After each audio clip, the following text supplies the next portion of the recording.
الصبح بدا من طلعته والليل دجى من وفرته الله الله الله. Maka kamu tiap habis sholat baca Fatihah untuk guru-guru kita sampai Rasulullah SAW, supaya kita ingat sama guru-guru kita. Insya Allah, kalau kita ingat sama guru-guru kita, hadiah Fatihah untuk mereka, insya Allah kita akan ingat pesan-pesannya juga.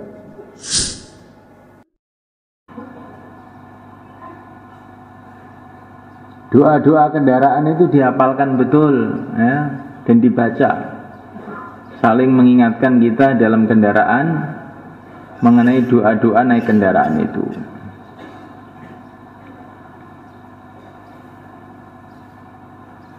Subhanalladzi sakhkhara lana hadza wa ma kunna lahu muqrinin wa inna ila rabbina lamunqalibun. Ayatnya bagaimana? Bismillahirrahmanirrahim mursaha. Terus inna rabbi laghafurur rahim. Itu kata kiai saya, Kiai Muhajir rahimahullah. Kalau orang kok naik kendaraan baca bismillahirrahmanirrahim mursaha, nanti mau mengguling perasaannya kayak di air aja. Nah, dan itu ada santri beberapa tahun yang lalu itu mau pertemuan wali murid itu bawa makanan dari Surabaya sana. Tapi dia baca ini bismillahirrahmanirrahim mursaha, kira-kira di pertengahan jalan mobilnya guling.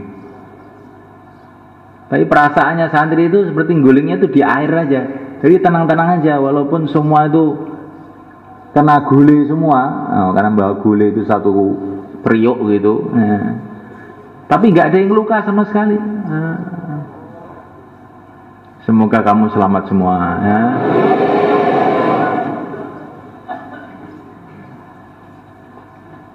Di doa-doa itu dibaca ayat kursi, dibaca, ya. Pokoknya dalam perjalanan itu banyak doa. Dan kalau bicara agama. Di mana saja. Nanti kalau turun kendaraan pakai doanya Nabi Nuh itu, Rabbi anzilni munzalam mubaraka wa anta khairul munzilin. Rabbi anzilni munzalam mubaraka wa anta khairul munzilin. Supaya turun kita di tempat itu, di kampung kita, di kota kita itu barokah. Seperti turunnya Sunan Ampel ke Jawa. Nah, akhirnya jadi asbab hidayah. Kamu nanti turun di Irian, turun di Wakatobi, turun di Aceh, turun di Momere, turun di mana? Rabbi anzilni munzalam mubaraka wa anta khairul munzilin. Ya Allah, datang saya di kampung ini, ya Allah, jadikan datang barokah. Jangan sampai kedatangan kita di kampung itu malah jadi musibah. Kita datang ke kampung itu, kemudian amalan-amalan rumah kita hidup, kemudian masjid kita jadi makmur, kemudian orang-orang kampung situ pada suka dengan agama, pada ngaji, pada pesantren. Nah, itu namanya datang kita barokah. Tapi kalau kita datang ke rumah hari pertama sholat subuhnya terlambat, hari kedua terawihnya separuh, hari ketiga nggak tahu, semoga selamat ini. Ini namanya datangnya tidak barokah. Insyaallah. Ini ada satu cerita yang pantas jadi renungan kita semua. Nabiullah Yusuf alaihissalam itu punya teman di penjara. Dan temannya ini sudah melihat macam-macam mukjizat keistimewaan Nabiullah Yusuf alaihissalam. Setelah itu temannya Nabi Yusuf ini keluar dari penjara. Sebelum keluar, oleh Nabi Yusuf dipesan, "Uzkurni inda rabbik." Laporkan keadaan saya di penjara ini kepada raja.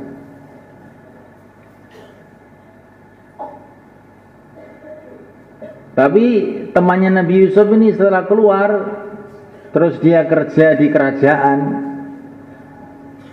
di istana Mesir,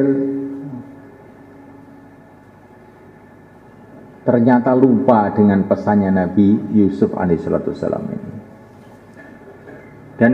Dan lupanya ini bukan sehari dua hari, lupanya itu sampai 7 tahun. Setelah ada masalah, raja mimpi, bingung, nggak ada yang bisa menakwilkan mimpinya. Baru orang itu teringat, Masya Allah, saya itu kan punya teman Nabi Yusuf di penjara. Lah kok sampai saya lupa 7 tahun sama nabinya itu loh malah kan. Nah, kalau temannya Nabi Yusuf bisa lupa dengan nabinya 7 tahun, kamu kira-kira lupa sama kiainya berapa tahun? Nah, ini kamu renungi betul nanti. Nanti sudah 1 tahun ini kamu tiap hari diajari pentingnya agama, pulang lupa. Lah kenapa itu temannya Nabi Yusuf kok bisa lupa itu bagaimana? Yang pertama diceritakan dalam Al-Quran, fa'angsahu syaitan dzikra rabbih falabisa fis sijni bid'a sinin, dilupakan oleh syaitan. Ini sebabnya yang pertama. Lah syaitan itu takutnya dengan zikir. Maka kamu nanti di rumah jaga zikirnya, terutama ayatul kursi. Insyaallah. A'udzubillahi minasyaitonirrajim 10 kali tiap habis sholat, supaya kamu nggak dilupakan oleh syaitan.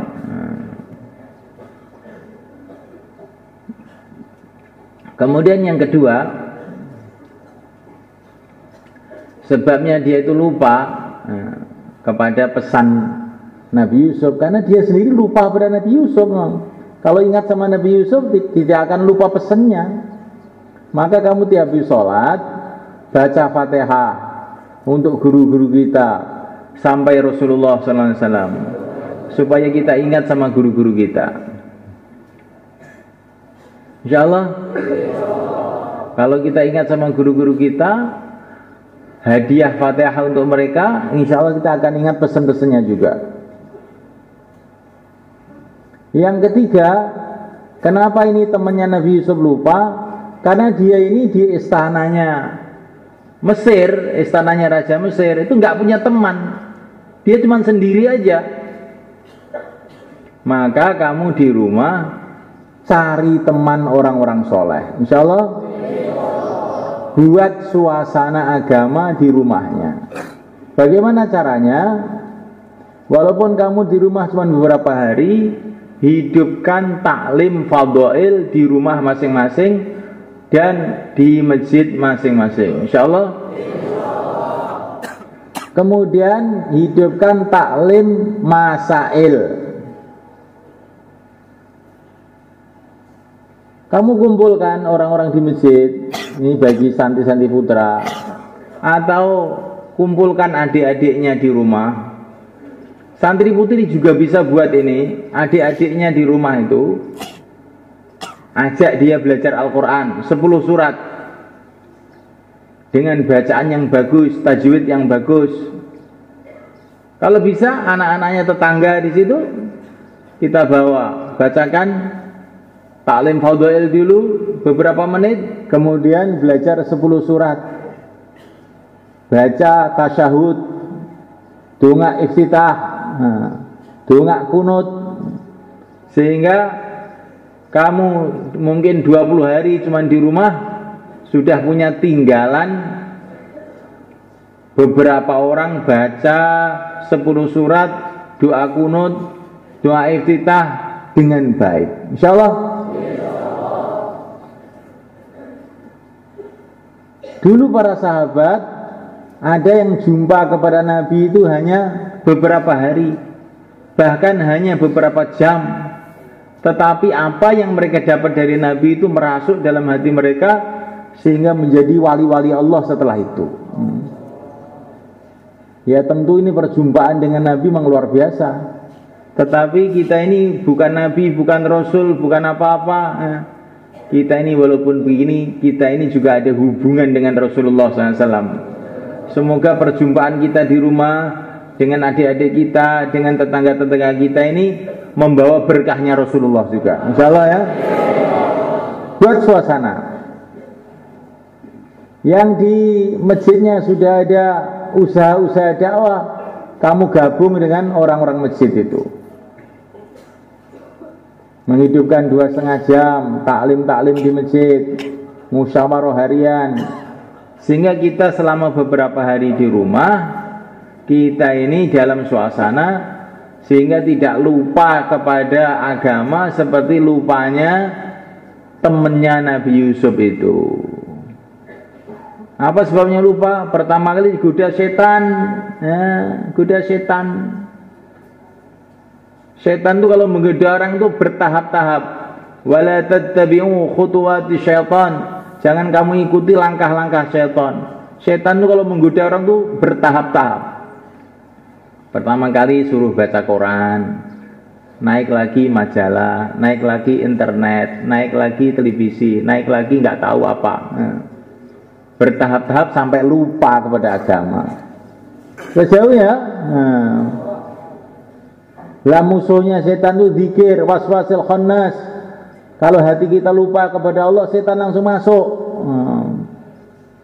Yang kedua kali, ingat kepada guru-guru kita sama Nabi, baca Fatihah, insyaallah. Yang ketiga, buat suasana dengan dakwah dan taklim.